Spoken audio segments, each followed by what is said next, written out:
আপনার সমস্যা কি বলেন তো? কেন বলুন তো?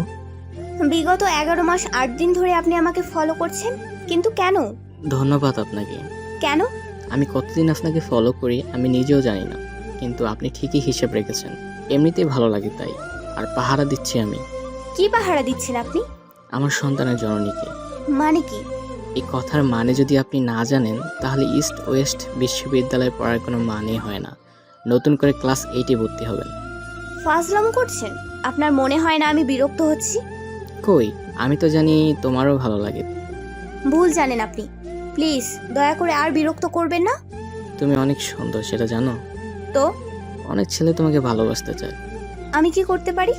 সবাইকে রেখে আমাকে ভালোবাসেন, কারণ আমি আমাকে অনেক ভালোবাসি।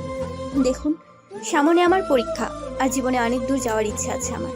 সেই স্বপ্নটাকে নষ্ট করতে চাই না, প্লিজ। আমি কি সেই স্বপ্ন পূরণের সাথী হিসাবে থাকতে পারি আপনার সাথে সারাক্ষণ ছায়া হয়ে? না, পারি না, কারণ আপনাকে আমার একদম সহ্য হয় না। প্লিজ ক্ষমা করবেন আমাকে। আমি কি আপনার যোগ্য না? এখানে যোগ্য অযোগ্য বিচার কেন আসবে? তাহলে কেন বললেন আমাকে আপনার সহ্য হয় না? আপনি যে বারবার বিরক্ত করেন, সেটা সহ্য করার মতো না। আমি কি করেছি বলেন? হয়তো দেখতে মন চায় তাই দেখতে আসি, তাই বলে কি আপনি আমাকে অপরাধী করবেন? দেখুন, আমি এখন এগুলো নিয়ে ভাবতে চাই না। আমার জীবনে অনেক দূর যাওয়ার ইচ্ছে, সেজন্য আমি এতটা দিন কোনো দিন কাউকে জীবনে আসতে দেইনি। যদি কখনো সে সময় আসে, তবে তখন ভেবে দেখব। আমি অপেক্ষা করব, আমি অপেক্ষা করতে বলছি না। কিন্তু আমি অপেক্ষা করে থাকব। যদি পরিশেষে অন্য কারো হয়ে যায়? ভাগ্যকে মেনে নিব। সেদিন হয়তো নিজেকে বলতে পারবো অপেক্ষা করেছি, আমার কপাল খারাপ ছিল। কিন্তু তার আগে যদি পিছনে সরে যাই, তবে তো নিজেকে আর সান্ত্বনা দিতে পারবো না। আমার আর সময় নেই। ভালো থাকবেন আপনি। আর বিরক্ত না করলে খুশি হতাম। বিরক্ত আগেও করিনি, এখনো করব না। শুধু ছায়া হয়ে ভালোবেসে যাব, যাতে স্বপ্নটা ভালো করে দেখতে পারি। ভালো থাকবেন আপনি। আপনিও। আমি সাবিয়া আক্তার রিমি। বাবা একটা কোম্পানিতে জব করেন। মা জন্মের 3 বছর পরে মারা গেছে। বাবা আবার বিয়ে করেছেন। সৎমা খুব বেশি ভালোবাসেন না। ইতিহাস সাক্ষী আছে, সৎমা সব সময় ভালো হয় না। তিনিও সেই কথার মান রেখে এগিয়ে চলেছিলেন। আমার সৎ মায়ের 2টো সন্তান, একজনের নাম আখি, আরেকজন বাদল। আখি আমার চেয়ে 6 বছরের ছোট। আমার বয়স এখন 20 বছর 3 মাস। বাদলের বয়স 11 বছর। সৎ মা ভালো না বাসলেও আখি বাদল আমাকে বড় বোনের মতো সম্মান করে। ওদের ভালোবাসার তুলনা নেই। বাবা তো সব সময় আমাকে ছায়ার মতো আগলে রেখেছেন। ইস্ট ওয়েস্ট বিশ্ববিদ্যালয়ে পড়ি আমি, 3rd ইয়ার। নিজের প্রশংসা করে বলছি না, চেহারা শ্যামলা সুন্দর। যার সাথে কথা বলে আসলাম তার নাম মানিক। আমাদের কলেজের বিপরীতে তাদের একটা রেস্টুরেন্ট রয়েছে। তার বাবা মা দুজনে বছর আগে অ্যাক্সিডেন্ট করে মারা গেছে। তারপর থেকে মানিক দোকানের মালিক। উত্তর বাড্ডা তাদের নিজেদের বাড়ি আছে। দেখতে অনেক ভালো, পড়াশোনা করেছেন, বিএসসি কমপ্লিট। কিন্তু তার একটা দুর্বলতা আছে, আর সেটা আমি। কলেজে সব সময় আমাকে ফলো করেন সে। আর এই বিষয়টা আমার আরও 2টো বান্ধবী জানেন। বাসায় গিয়ে তাড়াতাড়ি গোসল করে খাটের উপর বসে আছি। ক্ষুধা লেগেছে প্রচুর। সকালে না খেয়ে চলে গিয়েছিলাম কলেজে। খাবার খেয়ে ঘুমিয়ে গিয়েছিলাম। সন্ধ্যাবেলা পড়াশোনা করি। এভাবে দিন কেটে যায়। এর অনেক দিন পর হাতিঝিল ঘুরতে গিয়েছিলাম, আমি আর আমার ছোট বোন আখি আর একটা বান্ধবী। হঠাৎ করে মানিককে দেখলাম একটা মেয়ের সাথে রিক্সা করে হেসে হেসে কথা বলতে বলতে চলে গেল। কেন যেন মনটা খারাপ হয়ে গেল। সেদিন আর পড়াশোনা, আহার, নিদ্রা কিছুই ঠিকমতো হয়নি। পরের দিন কলেজ গিয়ে সরাসরি তার রেস্টুরেন্টে গিয়ে হাজির। সাহেব এখনো আসেননি। বয়স্ক একটা কাকা আছে ওখানে। সে মানিকের বাবার সময় হতে আছেন। তাকে জিজ্ঞেস করে জানলাম একটু পরে আসবে। বলতে না বলতেই সে হাজির। কি খবর মায়াবতী, আজ নিজের সামনে? আপনার সাথে কথা আছে আমার। বলেন। একটু সাইডে দাঁড়িয়ে বলি। আচ্ছা চলুন। মেয়েটিকে, কোন মেয়ে? যার সাথে রিক্সার ভেতর দেখলাম গতকাল। ও আচ্ছা, বুঝতে পারছি। ও আমার মামতো বোন। তার সাথে রিক্সার ভেতর কি? আপনার না বাইক আছে? আমি ওদের বাসায় যাচ্ছিলাম ওর সাথে।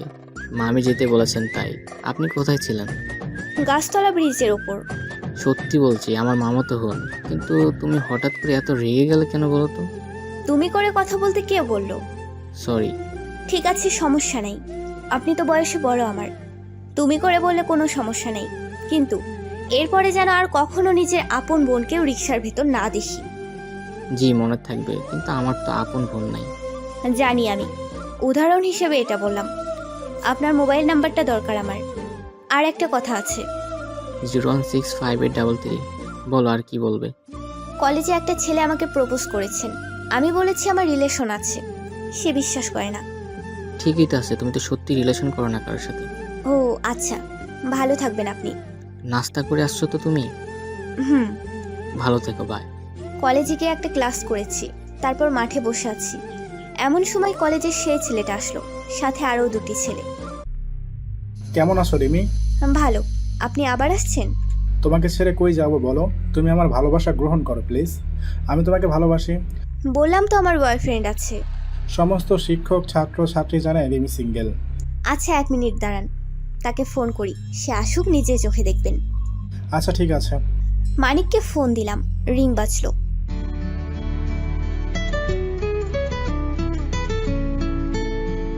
কিন্তু সে কেটে দিল। দ্বিতীয়বার কল দেব তার আগে সে কল ব্যাক করেছে। কেমন আছো? ভালো। তুমি একটু কলেজের মাঠে আসবে 2 মিনিটের মধ্যে? কেন বলো তো? কলেজের সেই ছেলেটা আবার আসছে তো। আমি আসতেছি এক্ষুনি। 5 মিনিটের ভিতরে সে হাজির। আসছো তুমি? দেখো না, এরা আমার কথা বিশ্বাস করে না। তুমি চিন্তা করো না, দেখতেছি আমি। কি খবর ভাই? একটা মেয়ে বলেছে তার বয়ফ্রেন্ড আছে, তারপরে কেন ডিস্টার্ব করেন? ভালো লাগে তাই। আপনি কতদিন হলো এই কলেজে আসলেন? কেন বলুন তো? আমাকে চিনেন আপনি? না। সামনের রেস্টুরেন্টটা আমার, কলেজের মোটামুটি সবাই চেনে। ও আচ্ছা। পাশের ছেলেটি বলল, মানিক ভাই, আসলে বুঝতে পারিনি আমি, আর কখনো হবে না। আচ্ছা ঠিক আছে রিমি, তুমি ক্লাসে যাও। আজকের এই দিনে মানিকের সাহায্য নিতে হয়েছে আমার, কিন্তু তেমন কিছু মনে হয়নি আমার। মনে হয় যেন নিজের লোকের সাথে কথা বলি। আরও কিছুদিন চলে গেছে, আর কোনো ছেলে বিরক্ত করেনি শুধু মানিক ছাড়া। একদিন কলেজ থেকে বাসায় গিয়ে আমি তো অবাক। আমার সৎমা আমার বিয়ের সম্বন্ধ স্থাপন করেছেন। আমার জন্য সবাই অপেক্ষা করে আছেন। আমি একেবারে আকাশ থেকে পড়লাম। অনেক কষ্ট হইল, কিন্তু কাউকে বোঝাতে পারছি না। বাবা কেমন করুণ দৃষ্টিতে তাকায় আমার দিকে। রাতে অনেক ভেবে একটা উপায় বের করলাম। পরের দিন সকালে মানিককে কল দিলাম, কল কেটে দিয়ে কল ব্যাক করলো। হ্যালো রিমি, বলো। আপনি সেদিনও আমাকে কল কেটে দিয়ে ব্যাক করলেন, আজও তাই। আপনি কি আমার নাম্বার চিনতেন? চিনতাম। কখনো তো কল দেইনি।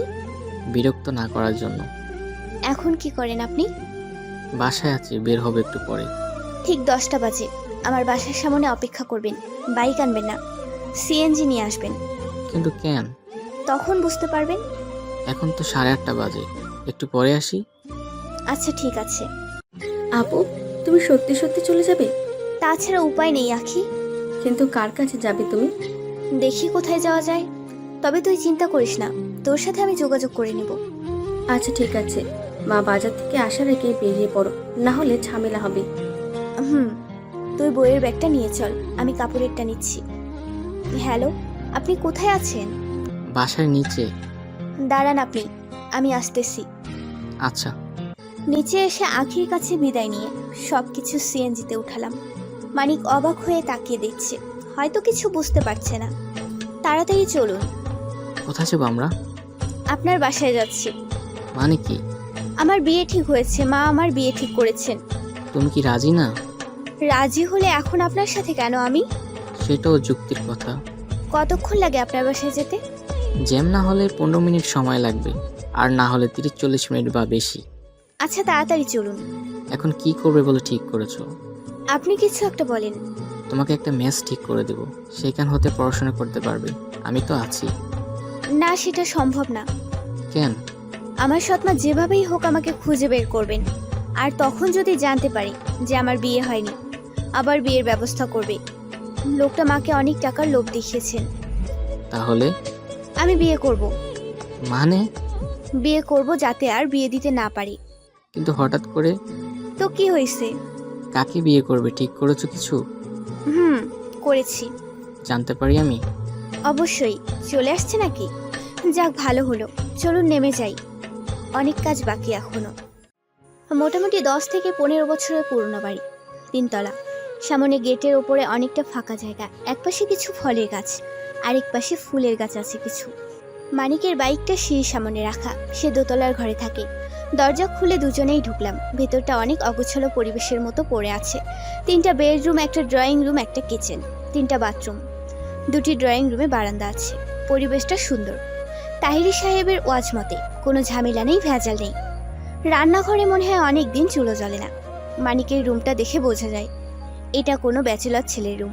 কাপড়গুলো বেঁধে পড়লি শীর্ণকায়। ওর মা বাবার রুমটা তেমনি পড়ে আছে। হয়তো আজও মানিক এই রুমে এসে মা বাবার স্মৃতি ভরা স্নেহময় মুখ লুকিয়ে ক্লন্দন নিষ্ফল ভিতরে। সত্যি বাসাটা আমার পছন্দ হয়েছে। কাকে বিয়ে করতে চাও তুমি? এত তাড়া কিসের? সবে তো এলাম। কিন্তু সে যদি জানতে পারে তুমি আমার সাথে একটা ফাঁকা ফ্ল্যাটে আসো, তোমাকে খারাপ মনে করবে। আর সে তো জানে মানে কি? আমি আপনাকে বিয়ে করব। সত্যি বলছো? সত্যি। এত খুশি হওয়ার কোনো কারণ নেই, কিন্তু একটা শর্ত থাকবে। আমরা দুজনে আলাদা রুমে থাকব। যেদিন আপনাকে আমি ভালোবাসতে পারবো সেদিন হতে আমরা একসাথে থাকবো। আর যদি ভালোবাসতে না পারি তবে আমার পড়াশোনা শেষ হলে আমরা ডিভোর্স নিয়ে নেব। আমি রাজি। আমার বিশ্বাস তুমি আমাকে ভালোবাসবে। সেটা সময় বলে দেবে। আমি আমার ভোটার আইডি কার্ড নিয়ে আসছি। আপনি কাজের সাথে কথা বলুন, যত তাড়াতাড়ি বিয়ে করে ফেলতে হবে। বিয়ে কেমনে সম্পূর্ণ হয়েছে সেটা আপনাদের জানা নিষ্প্রয়োজন, তবে শর্ত মতো চলছে সব কিছু। বিয়ে করে বাসায় এলাম আমরা। দুপুরের খাবার খেয়ে আসলাম বাইরে। নিজের রুম বুঝে নিতে হবে। বিকেল 5:13, রাতের খাবার রান্না করতে হবে, কিন্তু বাজার তো করা নেই। সব কিছু বাজার হতে আনতে হবে, তাই আগে সে কাজটাই করতে হবে। বাজার করতে হবে না?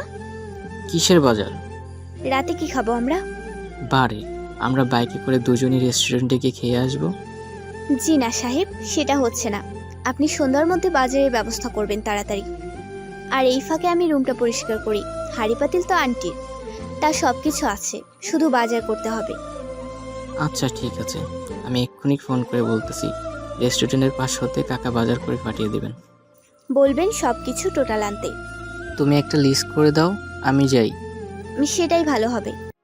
আমি লিস্ট করে ওর কাছে দিলাম। সে বাজারে চলে গেছে। আমি রুম গোছানো শুরু করলাম।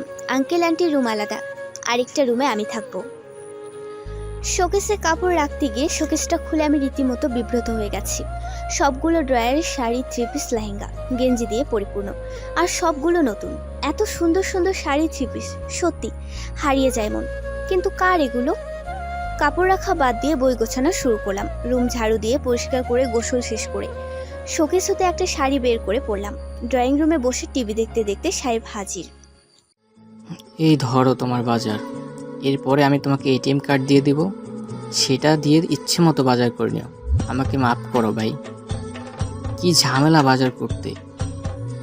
মামার বাড়ির আবদার নাকি? না, অসহায় স্বামীর আবদার। আমি বাজার করতে পারি না। আচ্ছা ঠিক আছে, আমিই করে দেব। তুমি রান্না করো আর আমি একটু বাইরে যাব। রেস্টুরেন্টে যাবেন? পাগল নাকি তুমি? কেন? বিয়ে করলাম মাত্র কয়েক ঘন্টা, এখন যদি রেস্টুরেন্টে গিয়ে বসি সবাই বলবে টাকার নেশা। তাই তো। আচ্ছা ঠিক আছে। একটা কথা বলতে পারি? বলেন। তোমার পরনের শাড়িটা মনে হয় তুমি শোকেস হতে বের করেছো। সত্যি? কিন্তু আপনি ব্যাচেলর মানুষ, এত কাপড় আসলো কি করে? আমি মার্কেটে গেলে যখন যে শাড়ি সামনে পড়তো আর পছন্দ হতো তখনই কিনে নিয়ে আসতাম, আর এগুলো 1 বছরের ভিতরে কিনেছি। তার মানে আমাকে ফলো করার পর হতে? যথার্থ অভ্যাস পছন্দ। সত্যি আপনার পছন্দ অনেক ভালো। যার প্রমাণ তুমি নিজেই। মানে? তোমার মতো সুন্দরী পছন্দ করেছি আমি। কচু। আচ্ছা বাই। সব কিছু গুছিয়ে রান্না করতে করতে প্রায় 11টা বেজে গেছে। হঠাৎ মোবাইলের কথা মনে পড়লো। সকালে বন্ধ করেছি। নিশ্চয়ই বাসায় অনেক ঝামেলা হচ্ছে এখন। বাবার জন্য চিঠি লিখেছিলাম একটা, মানিকের কথা উল্লেখ করিনি। আখি পৌঁছে দেবে। ফোন চালু করে আগে মানিককে ফোন দিলাম। হ্যালো, কই আছেন আপনি? বাইরে কেন? 11টা বাজে। আসবেন কখন? রান্না করা শেষ। তুমি খেয়ে নাও, আমি বাইরে খাবো। আসতে একটু দেরি হবে, দরজা নক করে ঘুমিয়ে পড়ো, আমার কাছে চাবি আছে। 10 মিনিটের ভেতরে বাসায় আসবেন। রাখলাম। ফোন কেটে দিয়ে দেখলাম বাবা একটা মেসেজ করে রাখছেন আমাকে। আমি পড়তেছি, বৃষ্টি, তোর যথেষ্ট বয়স হয়েছে। সৎ মায়ের সাথে রাগ করে এমন কিছু করিস না যার কারণে নিজের জীবনটা ধ্বংস হয়ে যায়। আগামীকাল আমার অফিস টাইমে কল দিস। আপাতত কলেজ কিছুদিন যাব না, মা হয়তো অনেক লোক লাগিয়ে রাখবেন। অনেক কথা ভাবতেছি। 10 মিনিট পার হয়ে 18 মিনিট শেষ। সাহেব মাত্র আসলেন। আপনি কি সব সময় এত রাত করে বাসায় আসেন? কেন? অভ্যাস পরিবর্তন করুন। রাত 10টার ভিতর বাসায় আসতে হবে। তবে যদি হঠাৎ করে জরুরি কাজ পড়ে তবে সেটা 10টা বাজার 2 ঘন্টা আগে জানাতে হবে। আর 3 বেলা বাসায় খেতে হবে। আর আপাতত এগুলোই, পরে আরো কিছু বাড়তে পারে। খুব ক্ষুধা পাইছে। ফ্রেশ হয়ে আসুন। বাহ, এত সুন্দর রান্না করো তুমি। ভালো লাগে? চলবে তো? চলবে মানে একদম দৌড়চ্ছে। ফাজলামো করছেন? সত্যি বলছি আমি। তাহলে 3 বেলা বাসায় খেতে পারেন তো? অবশ্যই। রাত 12:34। হঠাৎ মানিকের মোবাইল বেজে ওঠে। মনে হয় ওয়াশরুমে। মোবাইল ড্রয়িং রুমে। এত রাতে কে কল দেবে ভেবে মোবাইল হাতে নিয়ে দেখি সোহানা নামের সেভ করা। কৌতূহল হয়ে আমি রিসিভ করলাম। হ্যালো, কি করো? আমি রিমি, মানিক ওয়াশরুমে আছে। সে তো ব্যাচেলর, আপনি তার সাথে কি করেন? কে আপনি? আমি রিমি, মানিকের স্ত্রী। মানে কি? সে বিয়ে করছে কবে? কেন, বিয়ে করতে মানা নাকি? না, তা নয়, কিন্তু আমরা আত্মীয় স্বজনরা কিছু জানতে পারলাম না। আর ও তো এমন না। ভালোবেসে বিয়ে করলে সব সময় তো সবাইকে জানানোর সুযোগ হয় না, তাই না? কে ফোন করেছে? জানি না, আপনি দেখে নিন বলেই আমি রুমে চলে গেলাম। সারাদিন অনেক পরিশ্রম করতে হয়েছে, তাড়াতাড়ি ঘুমিয়ে পড়তে হবে। বিছানাপত্র ঠিক করে বসেছি, এর ভিতরে মানিক আসলো। কি করো তুমি? ঘুমাবো, আর যখন তখন আমার রুমে আসবেন না। আচ্ছা ঠিক আছে, শুভরাত্রি। বারান্দায় দাঁড়িয়ে কিছুক্ষণ তাকিয়ে আছি ঘুমন্ত শহরের পানে। প্রত্যেকটা বাড়িতে কিছু কিছু লাইট জ্বলে। কেউ হয়তো স্বপ্ন দেখে আপনালয়ে, কেউ বা বসে আছে নির্ঘুম নিবেশে। অনেকদিন কলেজ যাইনি, প্রায় 18 থেকে 20 দিন। আজ ভাবছি যাব। বাবার সাথে রোজ কথা হয় যখন বাবা অফিসে থাকেন। সকাল 9:20, মানিক এখনও ঘুমাচ্ছে। তাকে ডেকে তুলে বললাম আমি কলেজ যাব। ও তাড়াতাড়ি ফ্রেশ হয়ে আমাকে নিয়ে কলেজে নামিয়ে দিল। কখন ক্লাস শেষ হবে? আমি ফোন করব তোমাকে। আচ্ছা ঠিক আছে। শুনুন, বেশি দূরে কোথাও যাবেন না, রেস্টুরেন্টে থাকবেন। মা যদি জানতে পারে বা কিছু করতে চায়। ঠিক আছে, তুমি চিন্তা করো না। বাই। কলেজ শেষ করে বাসায় আসতে প্রায় 1টা বেজে গেছে। সকালে রান্না করে গেছি, শুধু গরম করলেই হবে। খাওয়া শেষ করে রুমে বসে আছি। আমি বাইরে যাচ্ছি, দরজাটা বন্ধ করে দাও। এই ভর দুপুরে কই যাবে তুমি? একটু কাজ আছে। আর একটু পরে গেলে সমস্যা কি? আমি চাঁদপুর যাব, তাই যেতে হবে। আচ্ছা ঠিক আছে। দরজা লক করে নিজের রুমে এসে ঘুমিয়ে গিয়েছিলাম। উঠে দেখে ঘড়িতে বিকাল 5:22। মানিককে ফোন দিলাম।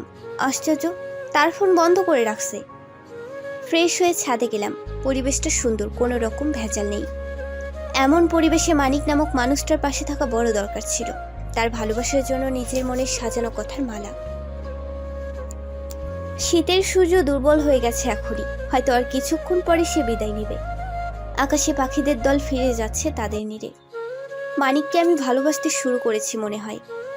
মানুষটা এত সুন্দর করে ভালোবাসতে জানে যে তার শত্রুও তাকে খারাপ বলতে পারবে না। হয়তো যে কোনো সময় কানে কানে বলে দেব আমি তোমার সন্তানের জননী হতে চাই। দেবে কি সেই অধিকার? রাখবে কি পাশে এই অভাগীকে? তোমার রান্নাঘরের দায়িত্বটা সারা জীবন পালন করতে চাই। অসুস্থ তোমার মাথার নিচে আমার কোল রাখতে দেবে? তোমার কপালের ঘাম আমার শাড়ির আঁচল দিয়ে মুছতে দেবে? পূর্ণিমা মিলনী রাতে জ্যোৎস্না দেখবে আমার সঙ্গে? সকালে তোমার ঘুম ভাঙার দায়িত্ব দেবে মোরে? গভীর রাতে আমার ঘুমন্ত মুখের পানে তাকিয়ে থাকবে তুমি? তোমার বুকের ওপর আমার মাথাটা রাখতে দেবে তুমি? শাড়ি পরতে সাহায্য করবে কি তুমি আমায়? আমার কপালের বাঁকা টিপটা সোজা করার জন্য হবে কি তুমি সেই নিঃশব্দে বয়ে আসা কথা? রাতের জন্য রান্না করতে হবে, তাই তাড়াতাড়ি নিচে চলে আসি। মানিককে আবার কল দিলাম, নাম্বার এখনো বন্ধ। মনে একটু চিন্তা কাজ করে, কেন করে জানি না। রান্না করে রাত 8:40 প্লাস বই পড়তে বসলাম, এখনো নাম্বার বন্ধ আছে। মনটা ছটফট করে, এমন কখনো হয়নি। দেখতে দেখতে রাত 11টা বেজে গেছে। এত রাতও বাইরে থাকে না আমি আসার পর হতে। দেরি হলে মোবাইল করার কথা, কিন্তু তার নাম্বারই তো বন্ধ। বারান্দায় দাঁড়িয়ে রাস্তার দিকে তাকিয়ে আছি, কত মানুষ যায় কিন্তু সে তো আসে না। নানান প্রকার উল্টোপাল্টা কথা মাথার মধ্যে ঘুরপাক খাচ্ছিল। সত্যি সত্যি কান্না আটকে রাখতে পারছি না, আর চোখ দুটো বেয়ে পানি পড়ছে। এমন কেন হচ্ছে? রাত 12:35, বাসা হতে রেস্টুরেন্টের দূরত্ব মোটামুটি কম না, কিন্তু মনটা আর মানে না। বোরকা পরে বেরিয়ে পড়বো ভাবছি, যেই ভাবা সেই কাজ। রাস্তায় কিছু কুকুর একসাথে হাঁটাহাঁটি করছে। নাইট গার্ডকে দেখতে পাচ্ছি, আমাকে বলল, কে আপনি? জি, আমার নাম রিমি। বাসা কই? আমি মানিকের নাম ও ওর বাবার নাম আর বাড়ির লোকেশন বললাম। সে চিনতে পারছেন মনে হয়। আচ্ছা, তুমি মানিক স্ত্রী? জি কাকা। এত রাতে কোথায় যাও? মানিক বাসায় ফিরেনি এখনো, মোবাইল বন্ধ বিকেল হতে, তাই রেস্টুরেন্টে যাব। কিন্তু এত রাতে বেরোনো ঠিক না মা। জানো তো দেশের কি অবস্থা, সে হয়তো কোনো কাজে আটকে গেছে মনে হয়। কাকা, ও কখনো 10টার পরে বাইরে থাকে না, আর দেরি হলে মোবাইল করার কথা, তাই চিন্তা করতেছি। আচ্ছা চলো, বড় রাস্তায় গিয়ে তোমাকে বাসা বা সিএনজি করে দিচ্ছি। ধন্যবাদ আপনাকে কাকা। সিএনজি নিয়ে রেস্টুরেন্টের সামনে গিয়ে দেখি মানিক ভিতরে বসে আছে, ক্যাশ সামলে যাচ্ছে সে। একটা ছেলে আমাকে দেখে বলল, ভাবি আসসালামু আলাইকুম। ওয়ালাইকুম আসসালাম। তোমার ভাই কখন হতে আছেন এখানে? সেই বিকেল হতে ভাবি। ও। সোজা মানিকের সামনে গিয়ে দাঁড়ালাম। চোখের কোণে হয়তো এখনো পানি জমা আছে, কারণ রিক্সার ভেতর বসেও কান্না করেছি। তুমি হঠাৎ করে একলা কিভাবে বুঝলাম না। কয়টা বাজে এখন?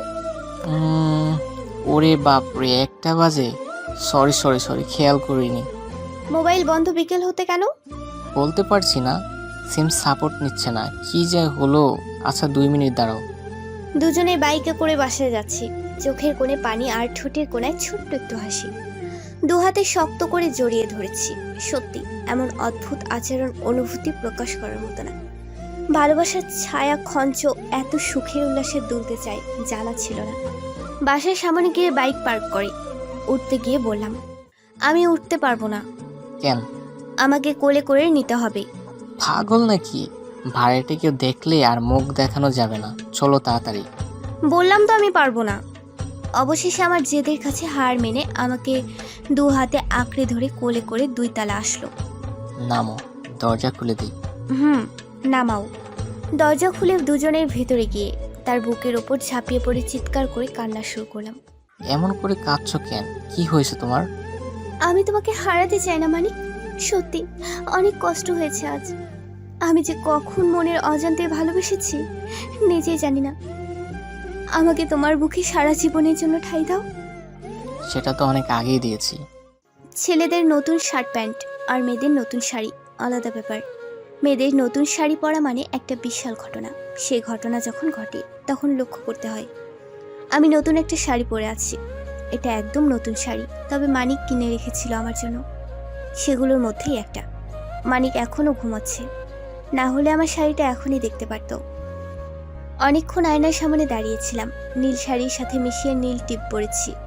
কাজল শেষ হয়ে গেছে, তাই আর কাজল দেওয়া হলো না। হঠাৎ করে শেষ হয়ে গেছে, কিন্তু আমি জানতাম না। নাস্তা বানানোর জন্য রান্নাঘরে গেলাম। পরোটা ভাজি, ডিম আর নুডলস রান্না করব। ময়দা শেষ হয়ে গেছে, কিন্তু আমার মনে ছিল না। ভাগ্য ভালো ছিল, আমি সবসময় গুরুত্বপূর্ণ কিছু জিনিসপত্রে এমার্জেন্সি ব্যাকআপ রাখি। যেমন চিনির কৌটাতে চিনি রাখার পরে আবারও একটা কৌটার মধ্যে চিনি রেখে দিতাম। তার গায়ে লিখে রাখছি, এটা এমার্জেন্সি চিনি। আর চায়ের কৌটা আছে, তাই এমার্জেন্সি ময়দা বের করে রুটি তৈরি হলো।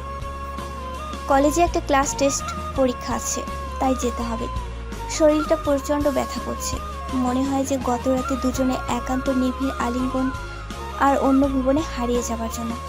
এমন একটা রাত পার করার পর এত সকাল সকাল ঘুম থেকে ওঠার কোনো মানে হয় না, কিন্তু কলেজের জন্য মানিকের পশমে ভর্তি বুক রেখে উঠতে হলো। ঘড়িতে সকাল 7:48 বাজে। নাস্তা তৈরি কমপ্লিট হয়ে গেছে। এখন সাহেবকে জানানোর পালা। কাছে গিয়ে ডাক দিলাম, মানিক তাড়াতাড়ি ওঠো। এত তাড়া কিসের? সবে তো ঘুম পুরাচ্ছি। প্রায় 8টা বাজে, তাড়াতাড়ি ওঠো, আমি কলেজ যাব। কি সুন্দর একটা স্বপ্ন দেখলাম। স্বপ্ন পূরণ হয়েছে? তোমার মতো বইয়ের যন্ত্রণায় সারার ঘুমই তো পূরণ হলো না, তাহলে স্বপ্ন কিভাবে পূরণ হবে? একটা কথা বলি মানিক, বলো। রুটি পরোটা বানাইছি, খুন্তি এখনো গরম আছে, নিয়ে আসবো? এমন করো কেন? এখনই উঠেছি, আনার দরকার নেই। ভালো ছেলে, গুড বয়। নাস্তা করে দুজনেই তৈরি হলাম। আমি আমার রুমে আর মানিক ওর রুমে গেছে, কিন্তু আজ বিকেলে তার সব কিছু আমার রুমে আনতে হবে। স্বামী স্ত্রী দুজনেই তো এক, তাহলে পোশাক আলাদা রুমে কেন থাকবে? আমার 4টি বোরকা আছে। আজ নীল কালারের বোরকা পরলাম আমি, কিন্তু মানিকের দিকে তাকিয়ে মেজাজ 300 ডিগ্রি হয়ে গেছে। কটকটে লাল একটা জামা পরছে, দেখলেই মেজাজ খারাপ হয়ে যায়। বললাম, মানিক এদিকে এসো। বলো। জামা খুলো তাড়াতাড়ি। এখন এই সময় কি করবে তুমি? দরকার আছে আমার। দেখ, যা হবার রাতে আদারি হবে, নাহলে কলেজ থেকে আসো তারপর। এখন তো মাত্র আমি গোসল করলাম, আবার পুনরায় কি গোস করবে? তোমার এই জনমের মতো করাচ্ছি রাতের আধারে। জামা খুলতে বলছি, কারণ আমার নীল বোরকার সাথে মিলিয়ে আকাশি শার্ট পরবে। ও, আমি মনে করেছি। মনের ভেতর থাকে তো সবসময় এই কথা। ক্লাস শেষ হবে কখন? পরীক্ষা আছে, প্রায় 1টা বাজতে পারে। আচ্ছা ঠিক আছে। কলেজ গেটে নামিয়ে দিয়ে সে চলে গেছে। আমি মাঠের পাশে গাছের নিচে গেলাম, জানি আমার বান্ধবীরা ওখানেই আছে। কেমন আছিস রিমি? ভালো আছি, তোরা কেমন আছিস? ভালো আছি, কিন্তু তোর মাথার চুল ভেজা মনে হয়। ঘটনা কি? কিসের ঘটনা? সকালে গোসল করছো? হুম, তো? তার মানে রাতে মেশিন চলছে তাহলে? চুপ কর। প্লিজ রিমি, শিখিয়ে দে না ভাই। তো ধারণা সঠিক হয়েছে, কাল রাতে আমরা একসাথে এক রুমে ছিলাম। যাক বাবা, অবশেষে ভালোবাসা জাগলো তোর মনের ভিতর। তবে স্বামীর পাশে জড়িয়ে শুয়ে থাকাটা কতটা আনন্দের আর তৃপ্তির ব্যাপার, সেটা বিয়ে না হলে বোঝা যায় না। দোয়া করি তোরা সুখী হবি। আচ্ছা, কতক্ষণ জেগেছিলি দুজনে? কেন? বল না দোস্ত, শুনি। বলা যাবে না। কেন কেন? আজ বললে কাল এগুলো নিয়ে ব্ল্যাকমেল করে ফুচকা চটপটি খাওয়ানোর দাবি করবি? তোর হারামি। চল, ক্লাসে যেতে হবে। কলেজ শেষ হয়েছে মাত্র, ঘড়িতে 11:26 বাজে। মানিক চৌরাস্তায় গেছে, আসতে সময় দরকার, তাই আমাকে একটা সিএনজিতে যেতে বলেছে। আমি 200 টাকা দিয়ে সিএনজিতে না উঠে বাসে করে যাব ভাবছি। 12:30 বাজে।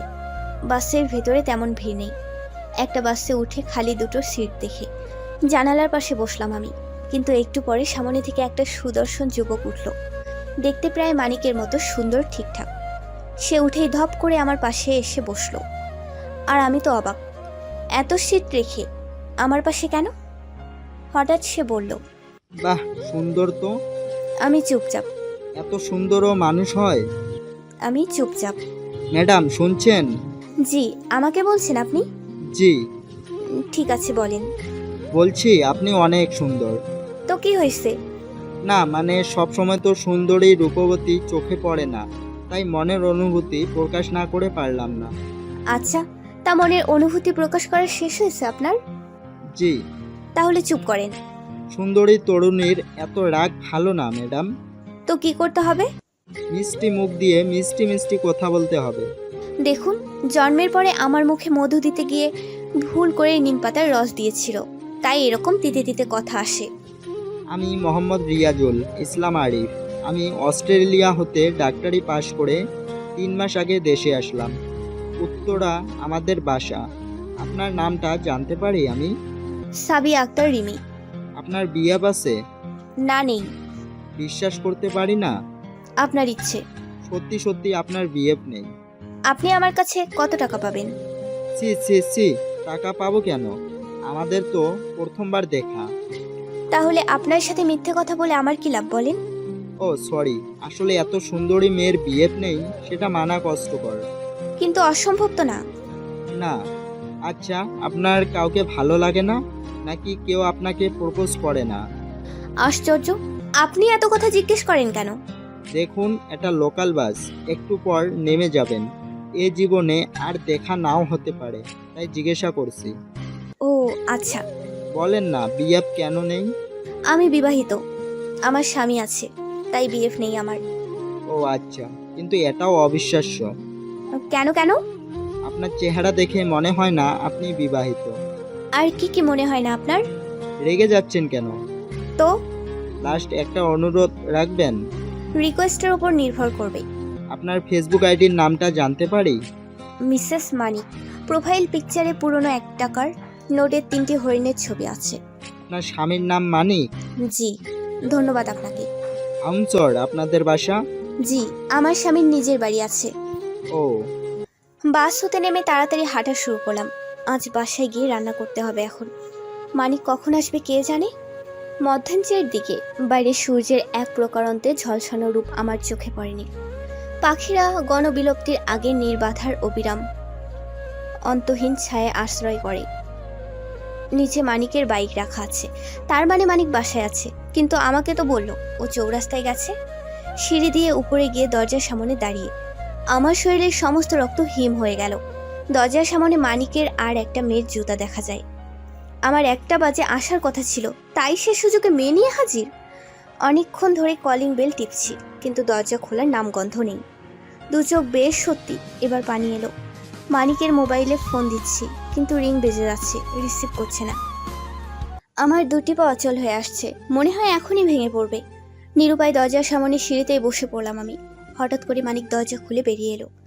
সে খুব স্বাভাবিকভাবে বলল, বসে আছো কেন? ভিতরে আসো। রুমের মধ্যে কোন মেয়ে আছে? কেউ নেই। তাহলে এই জুতা কার? তোমার? মানে কি? তোমার জন্য কিনেছি। এতক্ষণ দরজা খোলনি কেন? বাথরুমে ছিলাম। তুমি এখন বাইরে দাঁড়িয়ে রবে, আমি সমস্ত ঘর চেক করব। কেন কেন? তুমি মেয়ে কোথায় লুকিয়ে রেখেছো? বললাম তো কেউ নেই ভিতরে। একদম চুপ। প্রতিটি রুমের মধ্যে চিরুনি চালিয়ে কোনো কিছুই তো পেলাম না, তাহলে কি সত্যি কেউ নেই? যাক বাবা। এতক্ষণে মুখের কোণে হাসি ফুটলো আমার। আমি দরজা খুলে মানিককে ভেতরে আনলাম। কোথায় লুকিয়ে রেখেছো বলো। কাকে? নাটক করবে না। সত্যি বলছে কেউই নেই। তাহলে তুমি নাকি চৌরাস্তায়, বাসায় কি করো? রুমে চলো, একটু আদর করতে দাও, তারপর বলছি। এখন আমি রান্না করব, গোসল করে তারপর করবে, সমস্যা কি? তারপর দুপুরের খাবার সন্ধ্যাবেলা খাবো। প্লিজ চলো না। হবে না, তুমি আমাকে কষ্ট দিয়েছো। কিভাবে? বাসায় বসে আছো, তবুও তুমি আমাকে আনতে গেলে না কেন? তাড়াতাড়ি কাছে পাওয়ার জন্য। মানে? আমিও বাইক নিয়ে হাজির হব, আর তুমি সিএনজি করে আসবে তাই।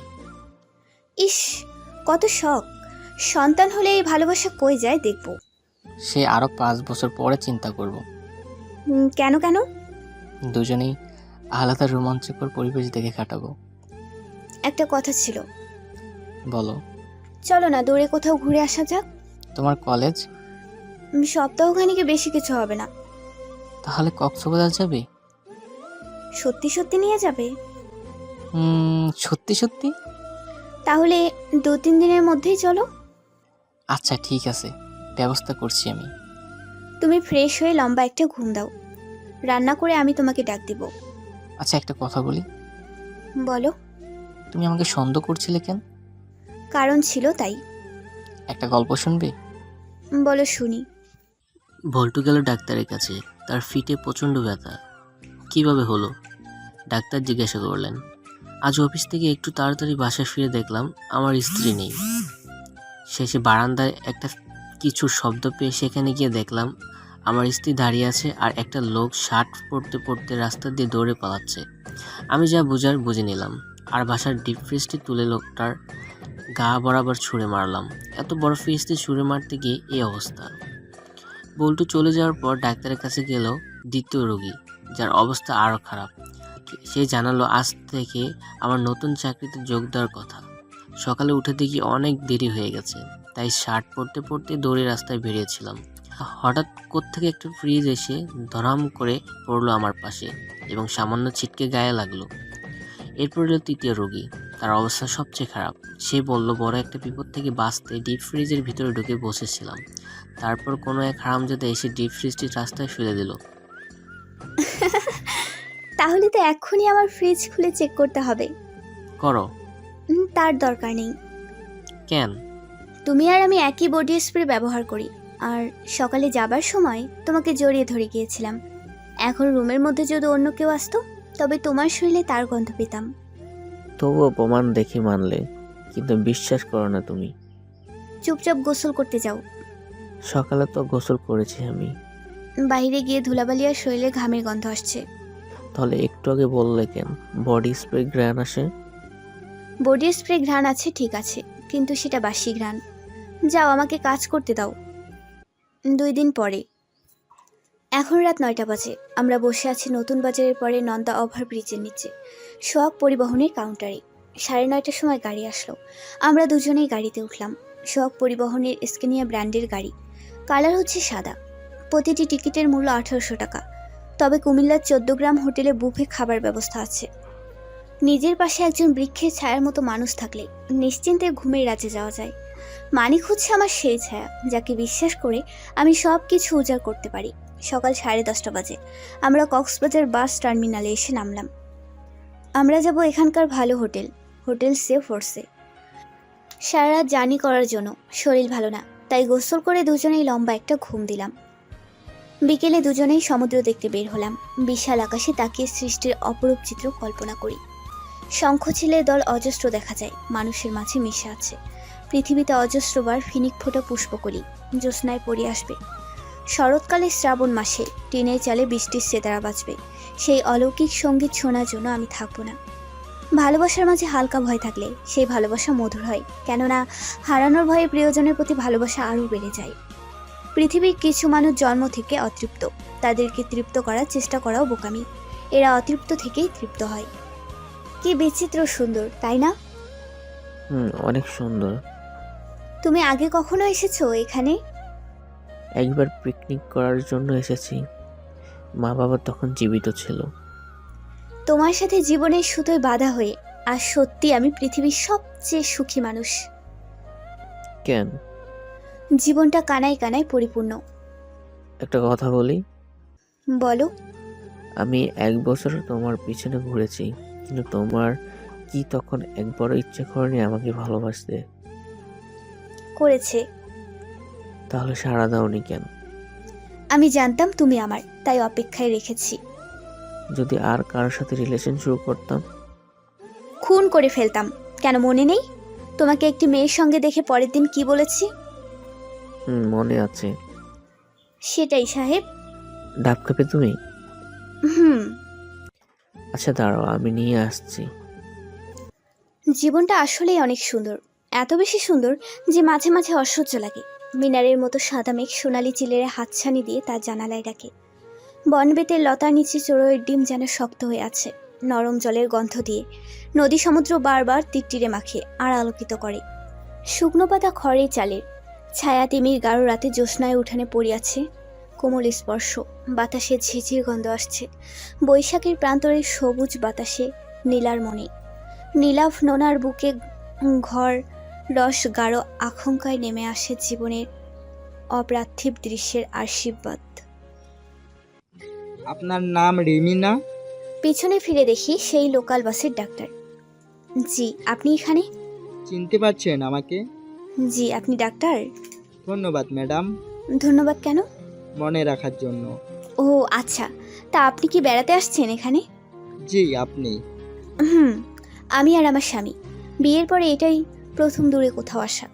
আপনার স্বামী কই? ডাব কিনতে গেছে। আপনার স্বামীর নামটা কি জানতে পারি? মোহাম্মদ মানিক। Nice name. কি করেন তিনি? চাঁদপুর ইস্ট ওয়েস্ট বিশ্ববিদ্যালয়ের সামনে আমাদের একটা রেস্টুরেন্ট আছে। ওয়াও, বিজনেস হচ্ছে দুনিয়ার সবচেয়ে ভালো কাজ, কারণ এতে নিজের ভাগ্যের চাকা তো ফিরবেই, তখন আরও কিছু মানুষের কর্মসংস্থান সৃষ্টি হবে। তা ঠিক। ওই যে আমার স্বামী মানিক। হ্যালো মাহিক ভাই, কেমন আছেন? আপনি? আমি ডাক্তার মোহাম্মদ রিয়াজুল ইসলাম আরিফ। আলহামদুলিল্লাহ ভালো আছি। আপনি কেমন আছেন ভাই? জি আলহামদুলিল্লাহ ভালো। আপনার স্ত্রীর সাথে কিছুদিন আগে লোকাল বাসে পরিচয় হয়েছে, কিন্তু কি কাকতালীয় আজ আবারও দেখা হয়ে গেল। ও আচ্ছা, তাই নাকি? জি। আচ্ছা, আপনারা কোন হোটেলে আছেন? হোটেল সিও ফোর্সে। ইউ? আমি হোটেল রোজ ফর লাভে আছি। আচ্ছা আচ্ছা। ঠিক আছে, ভালো থাকবেন। আবারও দেখা হবে। রিমি, যাই তাহলে। আচ্ছা ঠিক আছে, আপনিও ভালো থাকবেন। রাতের ডিনার কমপ্লিট করে হোটেলের রুমে এসেই বারান্দার পাশাপাশি দাঁড়িয়ে আছি। রাস্তা দিয়ে শাসা করে গাড়ি চলে যায়। মৃদু বাতাস আসছে, ওই আকাশের গায়ে অর্ধচন্দ্র দেখা যায়। ডাক্তার ছেলেটার সাথে তোমার কবে পরিচয় হয়েছে? 3-4 দিন আগে, যেদিন তুমি চৌরাস্তার কথা বলে বাসায় ছিলে। তার মানে তুমি সিনজিতে বাসায় যাওনি? না, বাসে করে গেছিলাম আমি। কেন, টাকা ছিল না? ছিল, কিন্তু যাইনি আমি। আর তাতে সমস্যা কি হয়েছে শুনি? ছিল, কিন্তু যাইনি আমি। আর তাতে সমস্যা কি হয়েছে শুনি? খুব বড় সমস্যা। কিরকম? এখন সে তোমার পিছিয়ে এই কক্সবাজার এসে গেছে, তারপর বলছে কি রকম? দেখো মানিক, এটা কাকতালীয় একটা ঘটনা। রাখো তোমার কাকতালীয় ঘটনা। শালার চোখ দেখলেই বোঝা যাচ্ছে নিশ্চয়ই গভীর কোনো মতলব আছে বেটার। তুমি তাকে শালা বলো কেন? তোমার দরদ হচ্ছে নাকি? আশ্চর্য, বিনা কারণে কেন বলবে? 100 বার বলবো, 1000 বার বলবো। চুপ করো মানিক, ভাল লাগে না এসব। আর আমরা এখানে বেড়াতে আসছি, তৃতীয় ব্যক্তিকে নিয়ে ঝগড়া করার জন্য নয়। তুমি তার সাথে আর কথা বলবে না। কেন? কথা বলে কি এমন ক্ষতি হবে? আমি বলছি তাই বলবে না। লাভ ক্ষতি আমি বুঝতে চাই না। আর যদি কথা বলি? তাহলে তখন খুব খারাপ হয়ে যাবে। কি খারাপ হবে শুনি? সময় হলে দেখতে পাবে তুমি। তুমি খুব বাড়াবাড়ি করছো মানিক। মোটেই না, বরং তুমি একটা অজানা অপরিচিত মানুষের জন্য আমার সঙ্গে এমন করছো। অজানা অপরিচিত মানে কি? তার পরিচয় তো সামান্য জানি। আর শোনো মানিক, তোমার মতো নিচু মানসিকতার মানুষের সাথে কথা বলতে ইচ্ছে করছে না। আমি ঘুমোতে গেলাম। বিছানায় শুয়ে শুয়ে অনেকক্ষণ জেগে আছি। সত্যি সত্যি কি একটু বাড়াবাড়ি হয়ে গেছে, নাকি ঠিক আছে? মানিক তো খারাপ কিছু বলেনি। সে তো আমাকে ভালোবাসে, আর তার জন্য সে আমাকে হারানোর ভয় করতেই পারে। এটা তো অপরাধ না, বরং আমার জন্য অজস্র ভালোবাসা। তাহলে কেন আমি তাকে ওভাবে কথা বললাম?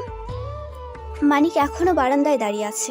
হয়তো সে আমার ব্যবহারে অনেক কষ্ট পেয়েছে, কিন্তু সে কি জানে যে আমিও তার জন্য চিন্তা করছি? সে কি জানে যে তাকে ছাড়া আমারও চোখে ঘুম নেই? আমি বিছানা হতে উঠে বারান্দায় মানিকের সামনে গিয়ে দাঁড়ালাম। চুপচাপ দাঁড়িয়ে আছে সে, আমার দিকে করুণ দৃষ্টিতে তাকিয়ে আছে। আমি কোনো কথা না বলে মানিকের বুকে ঝাঁপিয়ে পড়ে ফুপিয়ে কান্না শুরু করে দিয়েছি। সত্যি বলছি মানিক, এই বুকটা ছাড়া আমার আর কোনো কিছু চাই না। বিছানায় যাবে না? না। আমার একা ভালো লাগে না। আর বললাম তো এমন হবে না কখনো। প্লিজ চলো। কালকেই আমরা চলে যাবো রিমি। কেন কেন? হুম। কিন্তু কি সমস্যা বলো?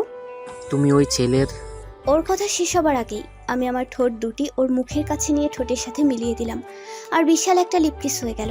স্বামী স্ত্রী দুজনে চরম সুখটা উপভোগ করার, শরীর প্রস্তুত করার জন্য যেটা যথেষ্ট। আমার সমস্ত শরীর শিহরিত হয়ে গেছে। প্রতিটি অঙ্গ প্রত্যঙ্গ বলছে মানিককে কাছে যাই। পরম তৃপ্তি পাওয়ার বাসনায় মানববন্ধন করছে দেহের দাবি। মানিকের অনুভূতি বোঝার চেষ্টা করছি, কিন্তু কারোরই কোনো হিতাহিত জ্ঞান নেই। দুজনেই মনে হয় হারিয়ে গেছি কোনো এক স্বর্গসুখের রাজ্যে। আমার একটা বান্ধবী একদিন বলেছিল, স্বামী স্ত্রী রাতে ঝগড়া করার পরে সেই রাতেই যদি তারা দুজনেই অভিমান ভুলে গিয়ে জীবনের চরম সুখটা উপভোগ করে, তবে সেটা নাকি অনেক আনন্দ আর তৃপ্তি ভরিয়ে দেয়। আর সেটা নিজে নিজে বুঝতে পারছি। বললাম, মানিক, তুমি আমাকে কোলে করে বিছানায় নিয়ে যাবে? আমি না কোনো শক্তি খুঁজে পাচ্ছি না। সে বলল, চলো তাহলে হারিয়ে যাই ওই নীল আকাশের ওপরে। সকালবেলা ঘুম থেকে উঠে মানিককে দেখতে পারছি না, তবে একটা কথা বুঝতে পারছি আমি, যে মানিক আর আমার মাঝে একটা দেয়াল তৈরির সম্ভাবনা আছে। যত তাড়াতাড়ি সম্ভব সেটাকে বাধা দিতে হবে, না হলে আমার যে অভিমান আর রাগ, সেটাই বড় ভয়ঙ্কর। মেয়েজাতটা পৃথিবীর সবচেয়ে গুরুত্বপূর্ণ আর বড় অদ্ভুত। কখন কিভাবে বলে পুরুষ মানুষের মন ভালো হয় সেটা যেমন জানে, আবার কি বলে পুরুষ মানুষের মাথা খারাপ হয়ে যায় সেটাও জানে। করুণাও এক ধরনের ভালোবাসা, তবে তা কিন্তু ক্ষতিকারক ভালোবাসা। এই ভালোবাসা মানুষকে মানসিক চিন্তায় অসুস্থ করে দেয়। রাতের সকল ক্লান্তি আর শরীরে আড়মোড়া ভেঙে অনেকক্ষণ ধরে গোসল করলাম। আয়নার সামনে দাঁড়িয়ে গোলাপি রঙের একটা শাড়ি পরেছি, কপালে টিপ, চোখে কাজল, ঠোঁটে লিপস্টিক। ভাবছি সত্যি সত্যি কি আমি খুব সুন্দর? মানিকের মতো মানুষের ভালোবাসা পেতে কতটা সুন্দরী রূপবতী তরুণীর দরকার আমি জানি না, তবে সে আমাকে নিয়ে সুখী, এটাই বড় কথা।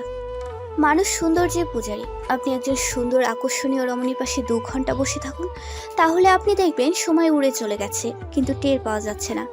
এরপর আপনি এবার গ্রীষ্মে গরমের মাঝে রাস্তায় 2 মিনিট হাঁটুন, মনে হবে আপনি অনন্তকাল ধরে হাঁটছেন। আর রূপসী বাংলার কবি জীবনানন্দ দাশের কবিতা মনে পড়বে, 1000 বছর ধরে আমি পথ হাঁটতেছি পৃথিবীর পরে। পেটে খাবার না পেয়ে চোচো করছে, কিন্তু মানিকের আসার কোনো লক্ষণ দেখি না। গুনগুন করে গান গাচ্ছি, এবার আসুক, তারে আমি মজা দেখাবো। বারান্দায় দাঁড়িয়ে আছি, সমুদ্র দূর থেকে দেখা যায়, তবে উড়ন্ত পাখিগুলো দেখা যায় না। আমাদের সবার ভুবনই আলাদা, এই ভুবনও একদিন ভাঙবে। আমরা অচেনা এক বৃত্তের দিকে যাত্রা শুরু করব। সেই বৃত্ত কেমন কে জানে। পৃথিবীতেই এত রহস্য, না জানি কত রহস্য অপেক্ষা করছে অদেখা ভুবনে। দরজা কলিং বেল বেজে উঠল। আমি তাড়াতাড়ি দরজা খুলে দেখি মানিক। এতক্ষণ কোথায় ছিলে তুমি? টিকিট কাটতে গেছিলাম। কিসের টিকিট? আমরা বিকেলে চলে যাব, তার টিকিট। আমরা কেন যাব? এখানে সমস্যা আছে তাই। কিসের সমস্যা? তোমাকে নিয়ে সমস্যা। প্রচণ্ড ক্ষুধার্ত অবস্থায় আমার রাগ বেড়ে গেল। বললাম, সমস্যা আমার না মানিক, সমস্যা হচ্ছে তোমার। তুমি নিচু মন মানসিকতার মানুষ। কিভাবে? একটা ছোট বিষয়ের জন্য বউকে নিয়ে পালিয়ে যাচ্ছ তুমি। আমার নিজের জিনিস নিজের করে রাখার জন্য আমি সবকিছু করতে পারি। এগুলো আমার একদম পছন্দ না। তাহলে ওই ছেলেকে পছন্দ হয়েছে? কি সব উল্টোপাল্টা কথা বলছো মানিক? তাহলে তোমার যেতে অসুবিধা কোথায়? তোমার মনে এত সন্দেহ কেন? তোমাকে হারানোর ভয়। ন্যাকামি বন্ধ করো। আচ্ছা ঠিক আছে, বন্ধ করছি, কিন্তু 12:30টার সময় গাড়ি ছাড়বে, তাড়াতাড়ি তৈরি হও। আমি যাব না। পাগলামি করিও না রিমি। পাগল তুমি? আচ্ছা ঠিক আছে। নিজের অনিচ্ছা সত্ত্বেও কাউন্টারে বসে আছি।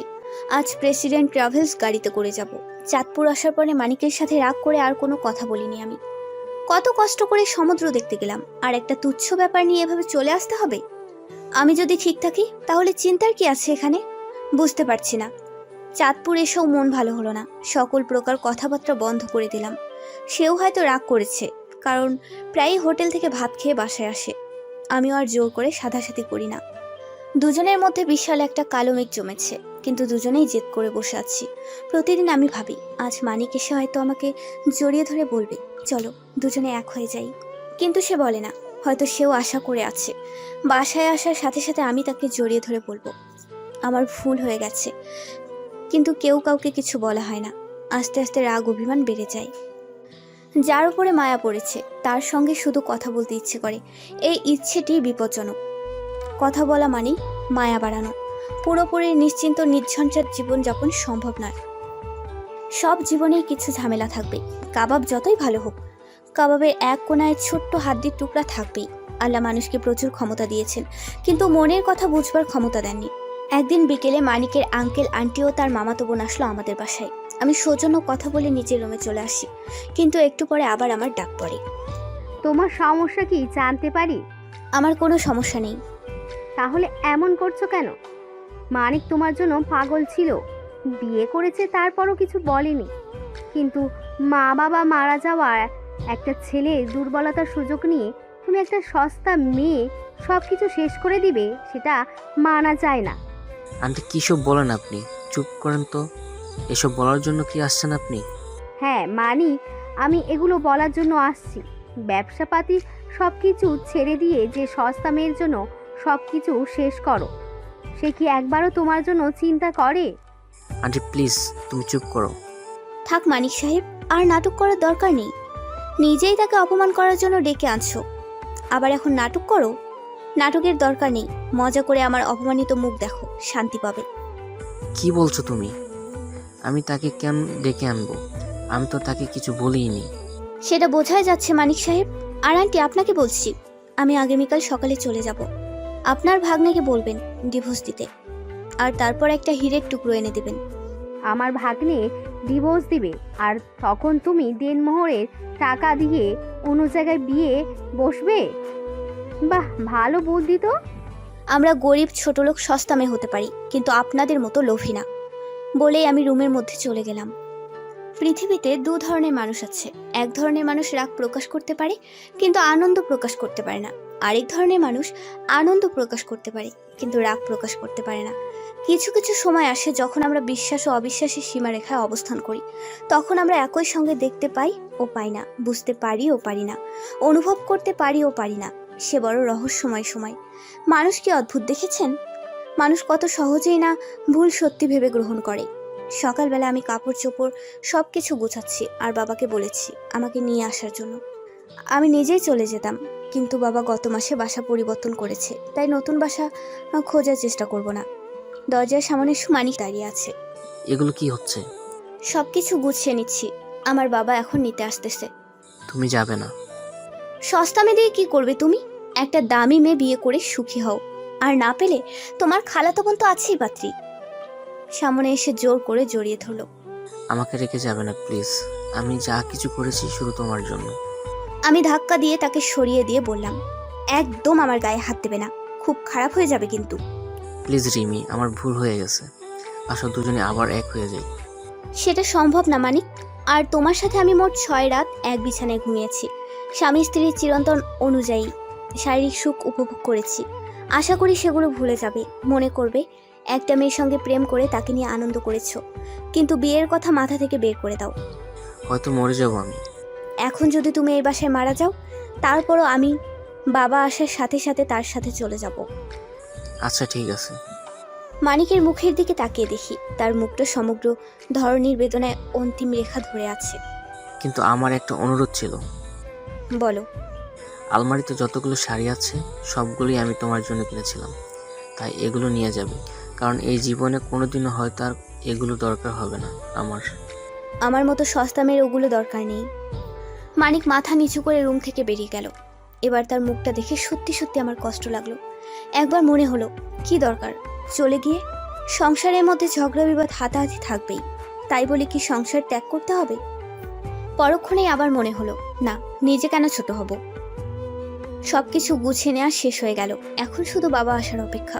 কিন্তু প্রতিটি নীরব মুহূর্ত মনে করিয়ে দিচ্ছে মনের বেদনাগুলো।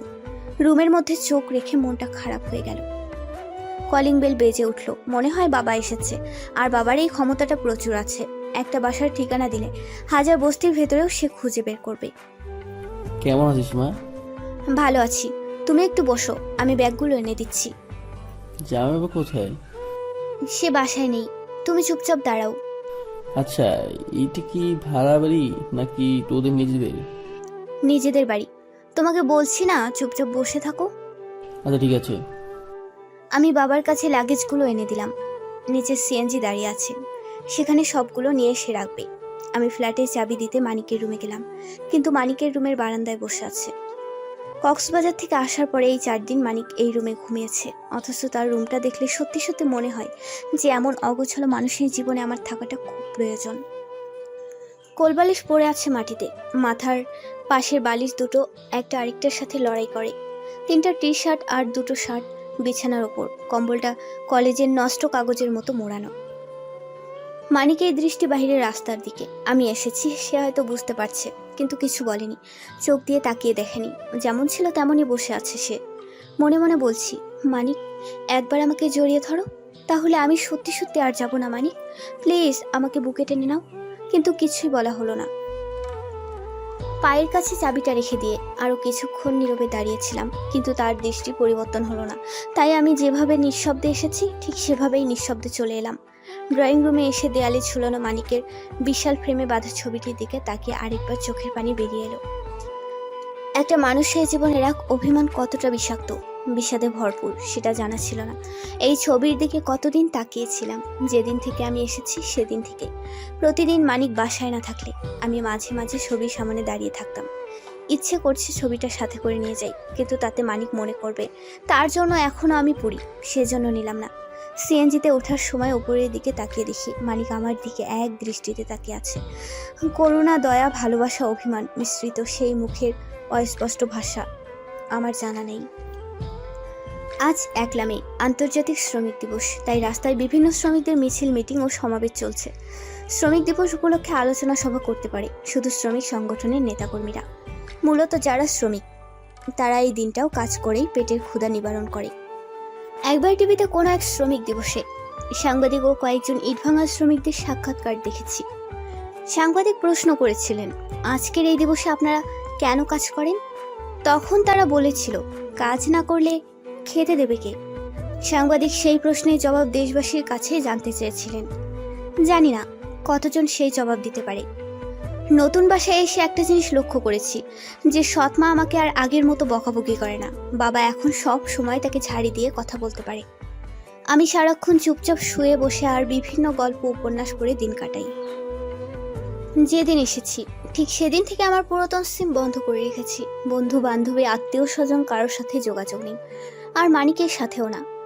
সম্পর্কের বন্ধন ঠিক প্যারেকের প্যাচের মতো, একবার যদি প্যাচ কেটে যায় তার যত চেষ্টাই করো না কেন তার আগের মতো মজবুত হয় না। হয়তো কৌশলে বা বল প্রয়োগে তা আগের মতো থাকবে, কিন্তু ভেতরটা দেখলে একদম নড়বড়ে।